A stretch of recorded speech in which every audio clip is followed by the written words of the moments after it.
নাম, মজার মজার খুনসুটিতে শেখাতো ইসলাম।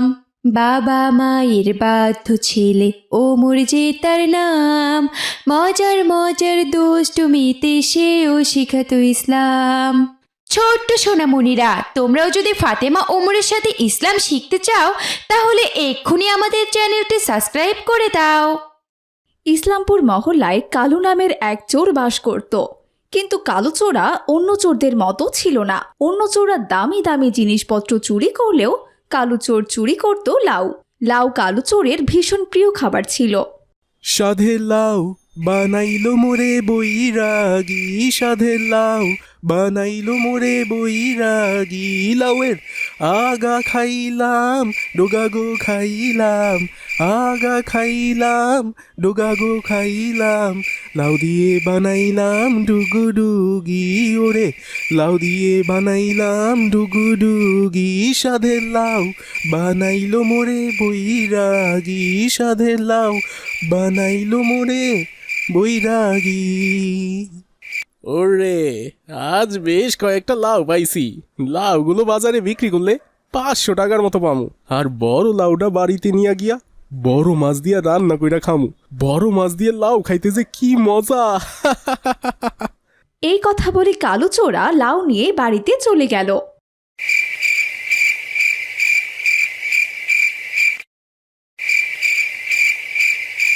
সোহাগী, ও সোহাগী, দরজাটা তাড়াতাড়ি খোলো। দেখো আমি কতগুলো লাউ নিয়ে আইছি।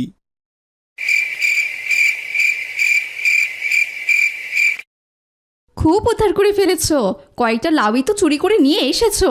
এর জন্য এত ডাকাডাকি করার কি আছে শুনি? কোনোদিন তো দেখলাম না যে সোনা গয়না এসব চুরি করে নিয়ে এসেছো। সব সময় তো শুধু লাউই চুরি করে নিয়ে আসো তুমি। এইটা তুমি কোনো কথা কইলা সোহাগী? লাউ তো আমার ভীষণ প্রিয় খাবার। ছোটবেলা থেকেই তো লাউয়ের তরকারি আমি খুব পছন্দ করি। আমাদের বাড়িতে যত লাউ হতো সব আমি খাইয়া ফেলতাম। কিন্তু যখন আমাদের বাড়িতে লাউ থাকতো না তখন লাউ খাওয়ার জন্যে আমার মাথা গরম হয়ে যাইতো। এজন্যই পরে আমি লাউ চুরি করা শুরু করি। এই লাউ আছে বলেই আমার দেহে প্রাণটা আছে, তা না হইলে কবেই মরে যাইতাম। এমন কথা আমি আমার বাপের জন্মেও শুনিনি। লাউয়ের জন্য নাকি মানুষের জীবন আবার চলে যায়। শোনো, আমার ভীষণ ঘুম পাচ্ছে, দাও তাড়াতাড়ি লাউগুলো দিয়ে দাও। ঘরে রেখে আমি ঘুমিয়ে পড়ব। মানে কইতেছিলাম কি সোহাগী, ওই বড় লাউডা এখন মাছ দিয়া রান্না করলে ভালো হইতো না? কি বললে? এত রাতে কি না আমি লাউ রান্না করব? রোজ রোজ তুমি আমাকে এত জ্বালাতন কেন করো বলো তো? আমি দেখে তোমার সংসারটা করছি। অন্য কেউ হলে না সেই কবে তোমার কপালে লাথি মেরে চলে যেত। এইটা তুমি কি কইলা সোহাগী? সামান্য তো লাউ রান্না করতে কইছি, এর জন্যে তুমি আমারে লাথি মারতে চাইবা? কি করব? তোমায় লাথি মারবো নয়তো কি আদর করব? এত রাতে তুমি আমায় লাউ রান্না করতে বলো কোন সাহসে বলো তো? মাছ কষিয়ে রেখেছি, যাও ভাত বাড়াই আছে, খেয়ে দে চুপচাপ শুয়ে পড়ো। কাল সকালে তোমাকে লাউ রান্না করে দেব। এই কথা বলে কালু খাওয়া দাওয়া শেষ করে ঘুমোতে চলে গেল। পরদিন গাজী মিয়ার বউ আসিয়া বানু লাউ ছিঁড়তে গিয়ে দেখলো তার লাউয়ের মাচায় একটাও লাউ নেই। হায় হায় রে, হে কি সর্বনাশ হয়ে গেছে! খেয়ে আমার লাউ গাছ থেকে লাউ চুরি করে নিয়ে গেছে। আমার এত শখের লাউ, এখন পর্যন্ত আমি একটা লাউ খেতে পারিনি। খেয়ে আমার এত বড় সর্বনাশ করলো। আসসালামু আলাইকুম চাচি আম্মা, তুমি কান্না কেন করছো? ওয়ালাইকুম আসসালাম তিন্নি, তুই এসেছিস মা? দেখ দেখ, আমাদের লাউয়ের মাচা থেকে কে যেন লাউ চুরি করে নিয়ে গেছে। হায় হায়, কি সর্বনাশের কথা! কালকেই তো তোমার লাউয়ের মাচায় 5টা লাউ দেখলাম গো। কে এই কাজটা করলো বলো তো চাচি আম্মা? সেটা জানলে তো ভালোই হতো। ওই চোর ব্যাটাকে ধরতে পারলে আমি নাক ছেঁচড় দিতাম। আমার এত স্বাদের লাউ। এদিকে একটু পরেই সেখানে ফাতেমা চলে এলো। কি ব্যাপার তিন্নি, তোমার চাচি আম্মা এভাবে কান্না করছে কেন? ফাতেমা, চাচি আম্মার লাউয়ের মাচায় 5টি লাউ ছিল। কে যেন আজ রাতের বেলা এসে চাচি আম্মার লাউয়ের মাচা থেকে 5টা লাউ চুরি করে নিয়ে গেছে। চাচি আম্মা এখনো তার লাউয়ের গাছ থেকে একটাও লাউ খায়নি। চাচি আম্মা যে এজন্যই কান্নাকাটি করছেন। কি বলছো তিন্নি? তোমার চাচির লাউয়ের মাচা থেকে লাউ চুরি হয়ে গেছে? কদিন আগেও তো মিলিদের লাউয়ের মাচা থেকে লাউ চুরি হয়ে গেছে। কি বলছো ফাতেমা? আমাদের মহল্লায় তো দেখছি তাহলে লাউ চোর ঢুকে গেছে, কিন্তু কে করছে এমন কাজ সেটাই তো আমি বুঝতে পারছি না। তিন্নি, কিন্তু যে করেই হোক ওই চোরকে আমাদের ধরতেই হবে, তা না হলে ওই চোর বেটা আমাদের মহল্লার একটা লাউ আস্ত রাখবে না। আমি এখন আসি তিন্নি, দেখি ওই লাউ চোরের কি ব্যবস্থা করা যায়। তুমি তোমার চাচি আম্মাকে নিয়ে বাড়িতে যাও, এখন আর কেঁদে কি হবে। এরপর তিন্নি ওর চাচি আমাকে বুঝিয়ে শুনিয়ে সেখান থেকে নিয়ে চলে গেল, আর ফাতেমাও তার বাড়িতে চলে গেল। আসসালামু আলাইকুম আম্মি জান। ওয়ালাইকুম আসসালাম। তুমি না এইমাত্র গেলে, আবার এত তাড়াতাড়ি ফিরে এলে যে? তিন্নির সাথে দেখা হয়েছিল? তুমি কি তিন্নিদের বাড়িতে গিয়েছিলে? তিন্নির সাথে দেখা করতে ওর বাড়িতে যেতে ধরেছিলাম, কিন্তু পথেই তিন্নির সাথে আমার দেখা হয়ে গেল। কে যেন তিন্নির চাচি আম্মার লাউয়ের মাচা থেকে লাউ চুরি করেছে। লাউ চুরি হওয়াতে তিন্নির চাচি আম্মা জোরে জোরে কান্না করছিল। কি বলো, তিন্নির চাচি আম্মা লাউয়ের মাচার লাউ চুরি হয়ে গেছে? কদিন আগেই তো মিলিদেরও লাউ চুরি হয়ে গেছে। হ্যাঁ আম্মি জান, এই বিষয়টা নিয়ে তো আমিও চিন্তায় পড়ে গেলাম। কে করছে এমন জঘন্য কাজ? সবাই লাউ চুরি করছেটা কে? আমি কিছুই বুঝতে পারছি না। ফাতেমা, তোমার কথা শুনে তো আমার খুব ভয় লাগছে। আমাদের লাউগুলোও তো বড় হয়েছে, কেউ যদি চুরি করে নিয়ে যায় তখন কি হবে মা? হ্যাঁ আম্মি জান, তবে ওই লাউ চোরকে যে করেই হোক আমাদেরকে ধরতেই হবে।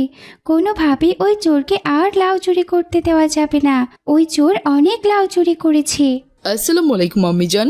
ওয়ালাইকুম আসসালাম ওমর। আম্মিজান, ফাতেমার সাথে তুমি কি নিয়ে কথা বলছিলে? আর বলো না ওমর, ফাতেমা দেখে এলো আজ নাকি তিন্নিদের চাচিমার লাউয়ের মাচা থেকে লাউ চুরি হয়ে গিয়েছে। কি বলছো আম্মিজান? আজও লাউ চুরি হয়েছে? আর এর আগেও মিলিদের লাউ চুরি হয়েছিল? তার আগে মহল্লায় বাসার চাচা, কামাল চাচা, রাজ্জাক চাচা আরও অনেকের বাড়ি থেকে লাউ চুরি হয়ে গিয়েছে। কি বলছো ওমর? এতদিন ধরে আমাদের মহল্লা থেকে লাউ চুরি হচ্ছে, এই চোর তো দেখছি পুরো লাউ খাদক চোর। এ তো মাচার লাউ আস্ত রাখবে না। হ্যাঁ আম্মিজান, তুমি ঠিক কথাই বলেছ, এই চোর কারো বাড়ির লাউ আস্ত রাখিনি। বাবা ওমর, তুমি তো আমার ভয় ধরিয়ে দিলে। ওই চোর তো দেখছি আমাদের বাড়িতেও চলে আসবে লাউ চুরি করতে।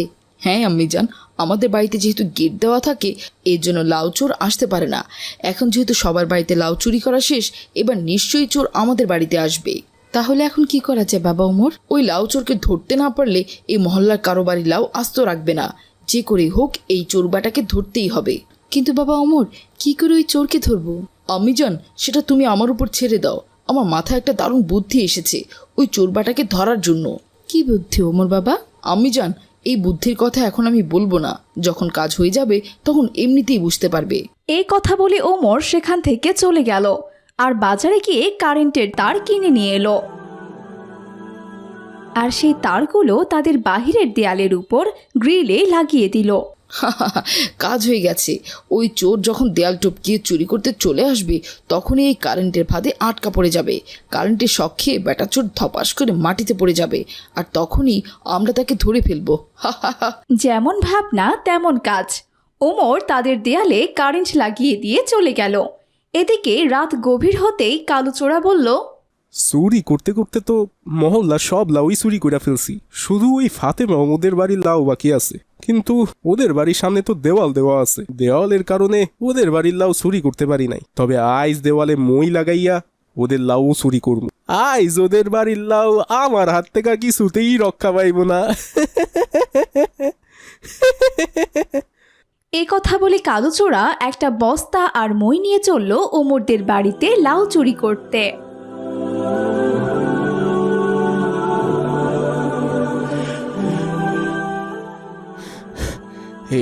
এই জায়গাতে মইটা লাগাই। এই কথা বলে কালুচোরা দেয়ালে মইটা লাগিয়ে উঠে পড়ল, আর দেয়ালে উঠে যেই না গ্রিলে পা দিল অমনি কারেন্ট শক খেয়ে সে ছিটকে মাটিতে পড়ে গেল। এদিকে কারো পড়ার শব্দে ফাতেমা ওমর সহ বাড়ির সবাই বাহিরে চলে এলো। আরে এ কি? এ তো কালু, কিন্তু এখানে পড়লো কি করে? আম্মিজান, আমি সব খুলে বলছি। আসলে আমি এই গ্রিলের সাথে কারেন্ট লাগিয়ে দিয়েছিলাম। কারেন্টের শক খেয়ে চোর এখানে পড়ে গিয়েছে। ও এসেছিল এখানে লাউ চুরি করতে। কি বলছো বাবা ওমর? কালু লাউ চুরি করে? হ্যাঁ হ্যাঁ আম্মিজান, এই কালুই লাউ চুরি করেছে। কিন্তু বাবা ওমর, ও যদি মরে যেত তাহলে কি হতো? না আম্মিজান, এমন কারেন্ট লাগিয়েছি যে ও কিছুতেই মরবে না, শুধুমাত্র শক খাবে আর মাটিতে পড়ে যাবে। ওর কিচ্ছু হয়নি, ওই দেখো ও নড়াচড়া করছে। কালু, তুমি আমাদের বাড়িতে কি করছো? এই খালাম্মা, আমি আইছিলাম আপনাদের বাড়িটা দেখতে। এই বেটা কালু, মিথ্যা বলছিস কেন? তুই এখানে আমাদের বাড়িতে কেন এসেছিস? এত রাতে কেউ বাড়ি দেখতে আসে? এই মইটা ওখানে কি করছে শুনি?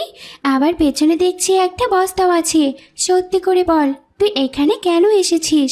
তা না হলে আমি তোকে পুলিশে ধরিয়ে দিব, এই আমি বলে দিলাম। তুমি আমারে পুলিশে ধরাইয়া দিও না, সত্যি কইতাছি। আমি এখানে আইছিলাম তোমাদের লাউটা চুরি করতে। কি, তাহলে তুমি সেই লাউ চোর যে চোর মহল্লার সমস্ত লাউ চুরি করছে? হ খালাম্মা, আমি মহল্লার সমস্ত লাউ চুরি করছি, আর আইজ আইছিলাম আপনাদের বাড়ির লাউটা চুরি করতে। আমারে ক্ষমা কইরা দেন খালাম্মা, আসলে লাউ হইল আমার খুবই প্রিয় খাবার, এই জন্যে আমি লাউ চুরি না কইরা থাকতে পারি না।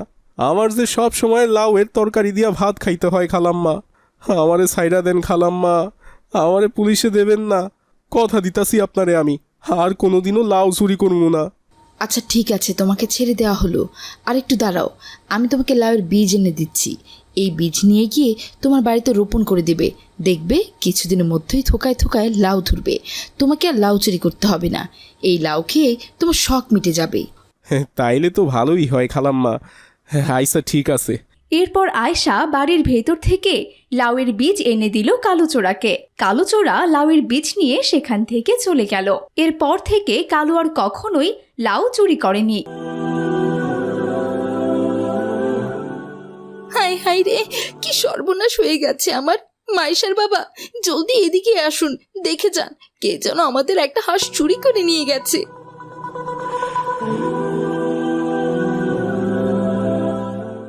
কি ব্যাপার রেহেনা, কি হয়েছে? তুমি এত সকাল সকালবেলা চেঁচামেচি শুরু করে দিয়েছো কেন? চেঁচামেচি কি আর সাথে করছি? দেখেন দেখেন, আমাদের একটা হাঁস নেই, কে যেন আমাদের এই হাঁসটা চুরি করে নিয়ে গেছে। কার পথ নজর যে পড়লো আমাদের উপর, কে যে চুরি করলো আমাদের হাঁসটা। আরে থামো তো রেহেনা, কেউ চুরি করেনি। চুরি করলে কি আর একটা হাঁস চুরি করবে? চোর আসলে তো সব হাঁস চুরি করে নিয়ে যেত। আমার মনে হচ্ছে রাতে কোনো শেয়াল এসেছিল, শেয়াল এসে একটা হাঁসই চুরি করে নিয়ে গেছে। কি বলছেন আপনি? শিয়াল কি করে হাঁস চুরি করবে? আমি তো এসে দেখলাম খামারের দরজা লাগানোই আছে। এইটা নিশ্চয়ই কোনো চোরের কাজ হবে। একটা হাঁস চুরি করে আবার খোয়ারের দরজা লাগিয়ে দিয়ে চলে গেছে। হায় হায় রে, কি সর্বনাশ হয়ে গেল আমার। রেহেনা যখন এভাবে কান্না করছিল তখন তার কান্নার শব্দ শুনে